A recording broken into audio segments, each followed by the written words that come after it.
Hello and welcome to Washington Talk. I'm In-jung Cho. President-elect Donald Trump returns to the White House with his America First policy.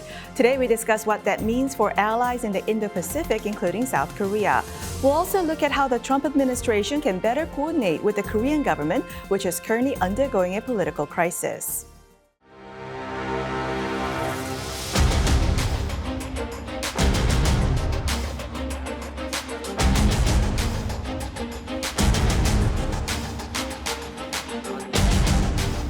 Lowers the risk of an inadvertent war, be it between South Korea and North Korea, maybe including Japan at this point, and ultimately the United States.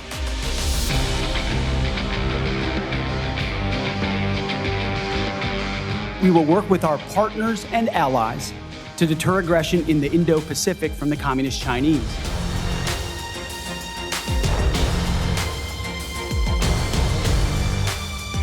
불미스러운 유혈 사태를 막기 위해서 일단 불법 수사이긴 하지만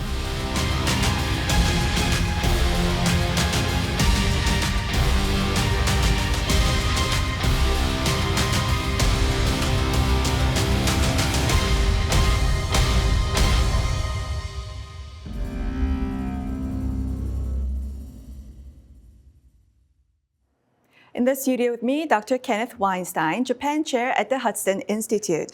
Dr. Weinstein previously served as President and CEO of Hudson. He was also the Chair of the Broadcasting Board of Governors, the oversight body for U.S. international broadcasting, now known as the U.S. Agency for Global Media. Dr. Weinstein was previously nominated by President Trump to serve as U.S. Ambassador to Japan during the first Trump administration. Also joining us, Dr. James Carafano, Senior Counselor to the President and Fellow at the Heritage Foundation. Dr. Carafano previously served as the Vice President of the Heritage Foundation. He also served on the first Trump administration's transition team as Head for Foreign Policy. Welcome to the program. 안녕하세요. Glad to be here. Now, Dr. Carafano, what is the MAGA approach to foreign policy? Is it fair criticism to say that it amounts to isolationism and disregard for alliances? Yeah, well, no is a simple answer. And you don't have to believe me. Just look at the first 4 years of the president's administration, where virtually every alliance emerged stronger, and the United States was anything but isolationist. The parallels between Donald Trump and Ronald Reagan are really incredibly stark. And people don't recognize that because their personalities are so completely different and their styles as communicators are so remarkably different. But if you remember, Donald Trump really became of age as a person in the 1980s in New York, where he emerged on the real estate scene. And when he looked nationally at a role model, Ronald Reagan in many ways was his role model, particularly on foreign policy, and particularly in two areas. One was Reagan's commitment to the idea of peace through strength, that you are respected in the world if you can demonstrate the capacity and the capability to defend your interests. The other thing was the commitment to vital interests. I mean, if you look, for example, at American conservatives, in which they're both leaders now of the national movement, American conservatives are kind of all over the place on foreign policy. But the only thing they really have in common is that they all concede that, as the U.S. Constitution defines, the fundamental purpose of the president as commander-in-chief and in running foreign policy is to ensure that you are doing what is in the national interest. And so Trump was incredibly consistent in his first term in his actions, that the actions he took were consistent with what was good for America. And just to bring this to the region, the reality is Korea and Japan have really been the anchors of American alliance structure in Europe since the Cold War. And that reality hasn't changed. And therefore, the president's commitment to the value of those alliances and those countries to the United States, regardless of the rhetoric and the policy and the negotiating and is not going to change. During first presidency, when he talked about withdrawing U.S. troops from South Korea, that people thought was undermining the alliance. You know, the president likes to get people's attention. And so he will often say things which are intentionally provocative in order to say, are you listening to me now? And many of the things that he says kind of fall into that category. We just saw recently, for example, he said, well, I'm just going to take back the Panama Canal. He's probably not going to do that. But what he is sending is a super strong signal. Dr. Weinstein, is it just rhetoric when President Trump says that South Korea is a money machine, that U.S. ROK military exercises is a war game, that South Korea should pay a lot to station U.S. troops in Korea? Is it just rhetoric? What is true feelings towards South Korea from President Trump? Does he believe in the U.S. ROK alliance? The president absolutely believes in the U.S. ROK alliance. It's clear. He understands that it's important. It's critical to defend against North Korea. It's also critical as we face the geostrategic challenge from China. President Trump understands it, gets it. What he was frustrated with in his first term were the policies of President Moon, who had both a cordial relationship with Pyongyang and a cordial relationship with Beijing. And President Trump was trying to thread the needle. He was trying to open up a door for negotiations with Kim Jong-un in order to bring Kim Jong-un to denuclearize. But he also wanted to get the South Koreans as well to step up to pay more for their own defense. Trump is a big believer in not just make America great again, which, and I agree fully with Jim, that critical to making America great again is restoring the American deterrent, which has withered in the last few years under the Biden administration, whether you look at the Middle East, whether you look at Ukraine, and whether you look at the Indo-Pacific. And so, but the other part of Donald Trump's beliefs are America first, that America can no longer engage in altruistic activities for other countries. South Korea is a huge economic success.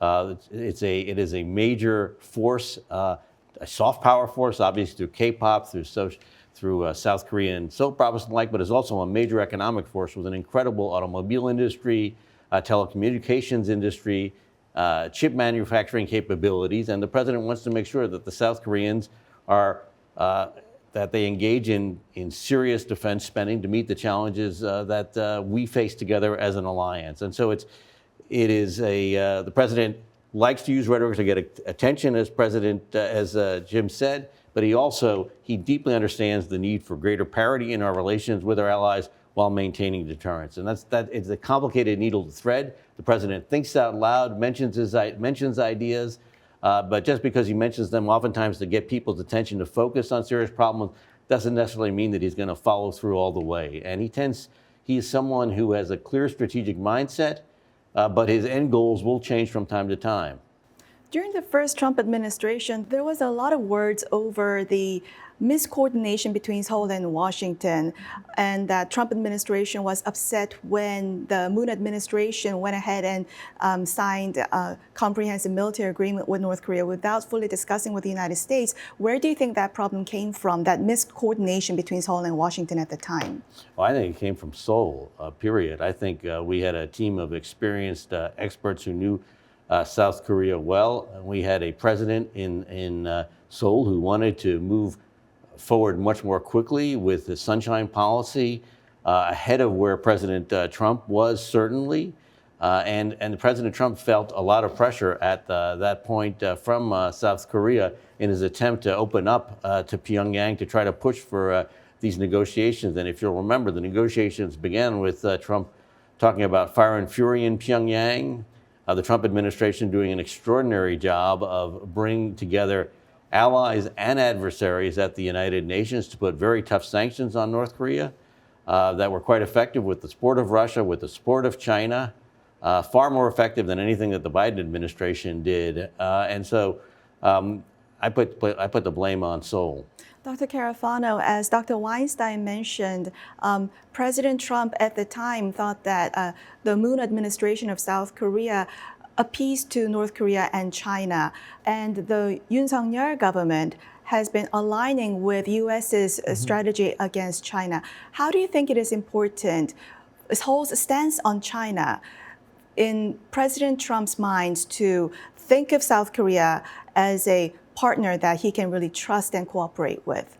Yeah, well, the first thing I'd say is the key to gain the president's trust and confidence is to be able to engage with him constructively, respectfully, and seriously. And so the way you phrased your first question is, I think, indicative of the problem, of what's exactly wrong. When the president says something and the question is this just rhetoric? Just trying to scare people? Or is he really literally going to do that? Oftentimes it's neither of those. It is something in the middle. It is something to say, I am really serious about this issue and you should really pay attention to me. So you shouldn't ignore what he says. But on the other hand, you should see that as the beginning of a serious conversation. You know, it's almost like a blessing. If Trump is saying something super strong and provocative, he's telling you, you have my attention. This is like, you know, this in the case of Greenland, for example. I'm just going to take Greenland. What the government of Greenland quickly recognizes, this is awesome because it means that he thinks Greenland is strategically important and we have an opportunity for a serious discussion here. So I think it's how the government chooses to engage with that. So, Dr. Weinstein, the Biden administration cites the unprecedented cooperation between U.S., Korea, and Japan as its top diplomatic achievement. Would President Trump think it is important to continue this when he values unilateral action on countries? And would he find trilateralism useful against China? And how important is whole Tokyo ties improvement for President Trump? Yeah, first of all, President Trump brought back the Quad when he was president. He and Shinzo Abe and Prime Minister Modi worked to bring it back. So he's not simply a unilateralist. That's just not the case. He and President Trump, behind closed doors, spoke regularly of the U.S., Japan, South Korea trilateral alliance at a time when that alliance really was not in good shape. And he encouraged his national security advisors to meet very regularly every few months with their South Korean and Japanese counterparts because he wanted the alliance to function effectively. So he is going to be someone who believes in this trilateral alliance. He couldn't get it moving in those days because of where President Moon was and the differences between Tokyo and Seoul. Today, the alignment is much stronger. A lot's going to depend on the direction of the South Korean government. If President Yoon somehow falls from power and is replaced with a left-wing government that is going to bring up historical grievances and collective memory, it's going to be much harder to get that trilateral alliance facing the right direction. Mm-hmm. Dr. Carafano, in a phone call with President Yoon after the elections, President Trump said he looked forward to discussing how South Korea can help with U.S.'s shipbuilding industry. If such a rare collaboration were to begin between Seoul and Washington, would President Trump place a higher value on a relationship with Korea? Would that satisfy his transactional approach? Well, again, I think the problem with saying transactional approach or Trump likes to do deals is, Trump likes to do deals, but he likes to do good deals. He likes to do transactions, but he likes to do transactions that advance America's interests, not just a deal for the sake of a deal. I'm really glad that you brought up shipbuilding because this is really so important. The number one strategic defense priority the United States has to achieve is how do we create more maritime capability as quickly as possible.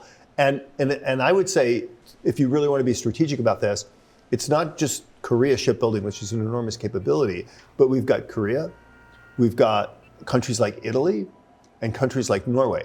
Together, if you look at that constellation of capability, it is pretty impressive. Now, we're not going to build ships on the scale of China, big box ships, but ships that are really capable with 21st century capabilities, that team, that could be the maritime superpower. So I think the role of Korea is absolutely super important in shipbuilding.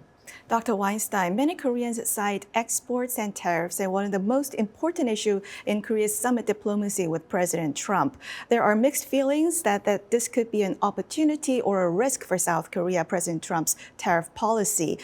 How would South Korea be affected by President Trump's tariff policy, and how should South Korea respond? Look, there is a danger if South Korea doesn't respond seriously to the tariffs that you're going to see a significant increase on tariffs in South Korea. What I would advise the South Korean government to do, and it's going to be difficult to do given the political situation in Seoul, is to think through ways to deepen South Korean engagement in the U.S. economy, to deepen investments. There's been a lot in the last couple of years, whether from Hyundai, whether from HD Hynix.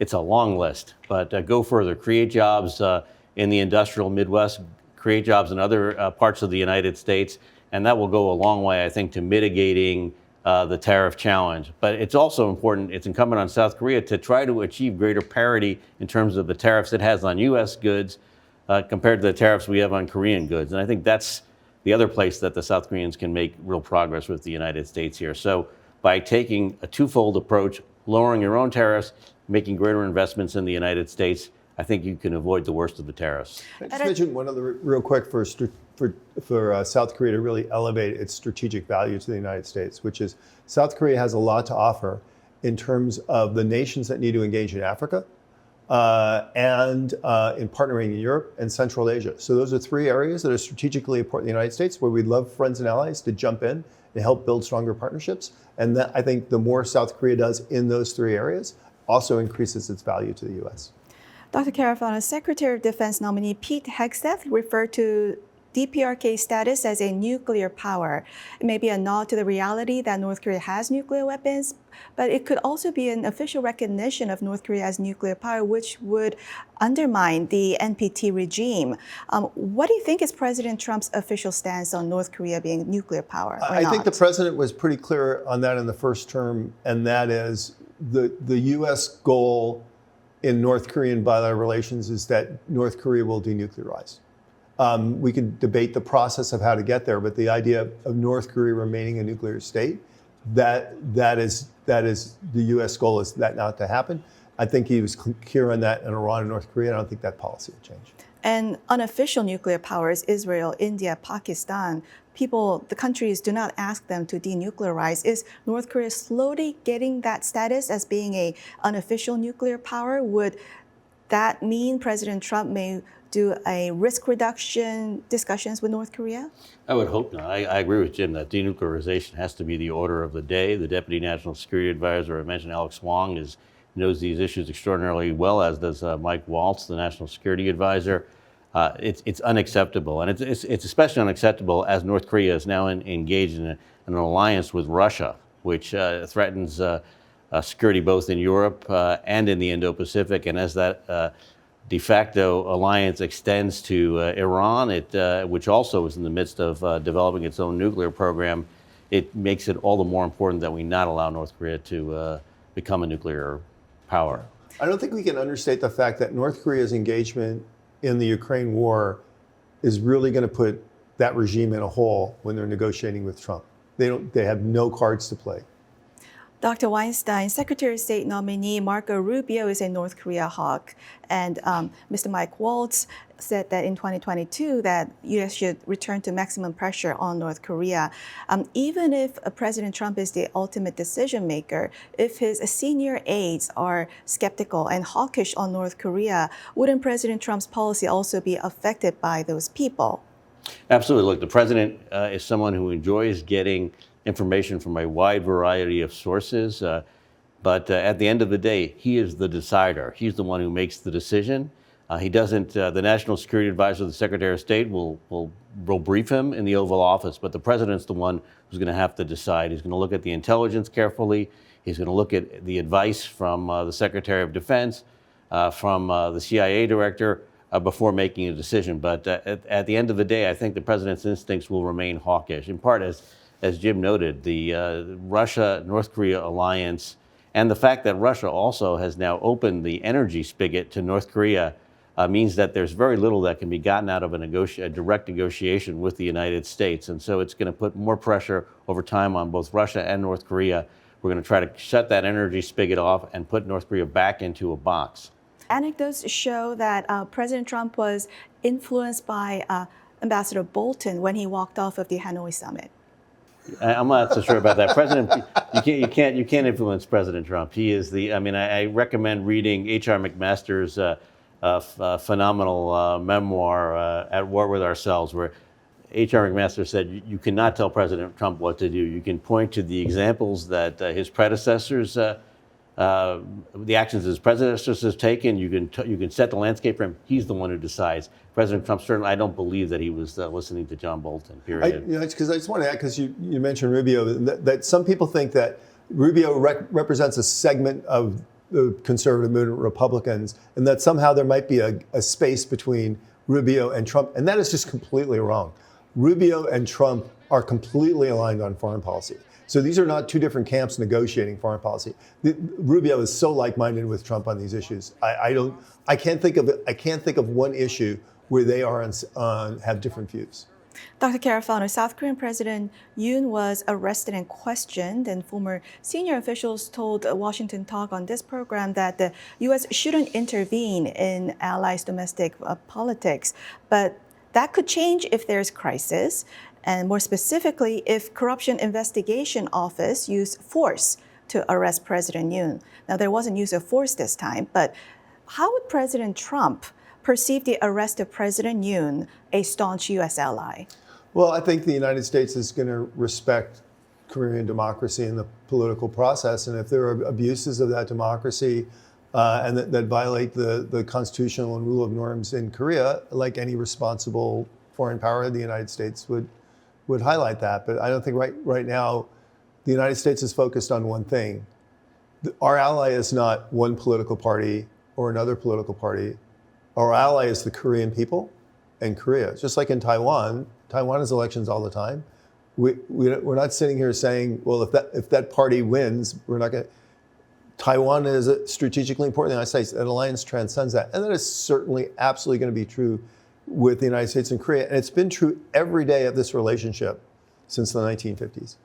Dr. Weinstein, in the first impeachment motion against President Yoon, the opposition parties accused President Yoon of antagonizing China and North Korea and Russia and pursuing Japan-focused strange diplomacy. They take issue with the information campaign against North Korea and sending monitoring team to Ukraine. These are directly linked to U.S.'s national security. Mr. Lee Jae-myung and the Democratic Party argue that they have consistently promoted U.S.-South Korea alliance and cooperation with Japan. Now, depending on which political camp comes to power, would that affect President Trump's perception and willingness to cooperate with South Korea? Will Korea's domestic political landscape be an important factor in the future U.S.-South Korea relations in the next 4 years? I think it has to be, for better or for worse. If the new government comes into South Korea and decides it wants to rupture with the U.S., Japan, South Korea trilateral alliance, if it wants to cozy up to China, if it wants to pursue a new version of sunshine policy, it's going to create a greater policy difference between the two countries, between the two governments. That's just the case. It doesn't mean that the alliance is any less important to us. It just means the alliance will be able to achieve a lot less together. All the statements about the various impeachment motions that you talk about were things that certainly the Biden administration liked the Yoon government doing, and certainly things that the Trump administration would like the South Korean government to do. So. There'll be policy difference. It's going to make it more complicated to deal with the tariff issue. It's going to make it more complicated to deal with the trade issue, and it's going to make it more complicated to deal with the security issue.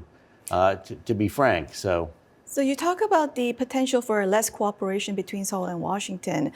Should there be a regime change in Seoul?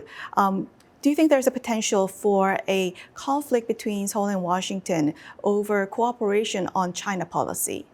There could be significant differences on cooperation and over China policy, certainly, that are going to be a challenge. It was very welcome that President Yoon set up his own Indo-Pacific strategy, which very much mirrored the U.S. Free and Open Indo-Pacific strategy, which itself was based on Shinzo Abe's Free and Open Indo-Pacific strategy. But if Seoul decides that it needs to cozy up to Beijing, that it needs to have better relations with Beijing, that will come at a cost to its relations with Washington. It's not something that can be balanced. Our real focus now is facing the geostrategic challenge posed by China, and it's important that our allies understand this. Well, that's all the time we have for this week. Dr. Carafano, Dr. Weinstein, thank you so much for joining us. Thank you. 감사합니다. And thank you for watching. We'll be back here next week with U.S. experts to discuss the two Koreas and the region right here from Washington.